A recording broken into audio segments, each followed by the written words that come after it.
শুধু এবারের চাপ দেয়ালের মধ্যে আটকে নেই, ছুটে গিয়ে মমতার জীবনের সুখ শান্তি সব কেড়ে নিয়েছে। মমতা মমতা আবার কেন বাবু? মমতা আমার না, তুমি তাকে চিনবে বাবু, কইতেছিলাম ওই মমতার সুখ শান্তি কেমনে নষ্ট হইল বাবু? পাপে সোহাগী, পাপে। বাবু পাপ যে করে পাপের বলি সে শুধু একা হয় না সোহাগী, তার রক্তের পথ ধরে যারা আসে তারা সবাই হয়।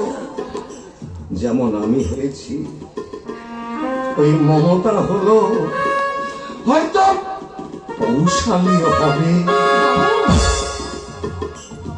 না বাবু, আপনার আমি আর মদ খাইতে দেব না বাবু। এই সোহাগী, তোমার সাহস তো কম নয়, তুমি আমার কাছ থেকে মদের বোতল কেড়ে নাও। বোতলটা দাও বলছি। না, দেব নাই বাবু, দেব নাই। ওই বর্ণনা দেবীর লগে আপনার বিয়া না হইছে, ভালোই হইছে। বিয়া হইলে হয়তো ওই মারিয়াটার জীবনটা আপনি জ্বালাইয়া পুরাইয়া খাইয়া লাইতে। এই বর্ণনার কথা তুমি জানলে কেমন করে? ওই দিদিমণির লগে শুনছি। কামটা কিন্তু আপনি একদম ভালো করেন নাই বাবু। আপনারে ঘিরা হয়তো ওই বর্ণনা দেবী কত স্বপ্ন দেখিতেছিল। স্বপ্ন তো আমিও দেখেছিলাম সোহাগী।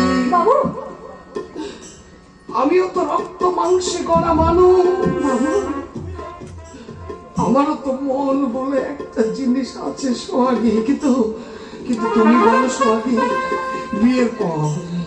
বিয়ের পর ওই বর্ণনা যদি জানতে পারতো আমি একটা নকল রাজপুত্র, আমার এই পরিচয়টা সত্যিকারের পরিচয় নয়, তখন তখন কি সে আমায় শ্রদ্ধার চোখে দেখতো?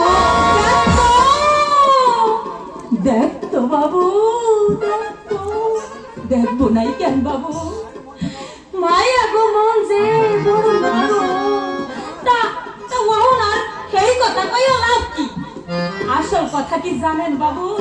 এই আপনারা পুরুষ মানুষ তো, আপনাগো পরাণে দয়া মায়া একটু কম। আরে মেয়ে যাচ্ছে বুঝি খুব দয়াবতী, তাই না?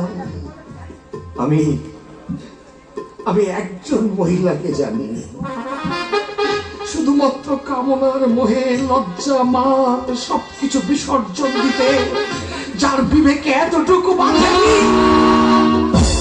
বাবু, পুরুষের খেয়ালের খেলায় আমার কত মায়া গো জীবন নষ্ট হইয়া যায়। কত মায়া আত্মহত্যা করে, আমার কত মায়া পতিত হয়। কই বাবু, সেই কথা তো আপনি একবারও কইতেছেন না। বিচারের দাড়ি পাল্লায় ওজন করলে এই দিকটাই কিন্তু বেশি ভারী হইব। হয়তো হবে সোহাগী, হয়তো হবে, কিন্তু কিন্তু তোমাদের মধ্যে এমন অনেকেই আছে শুধুমাত্র প্রবৃত্তির তাড়নায় যারা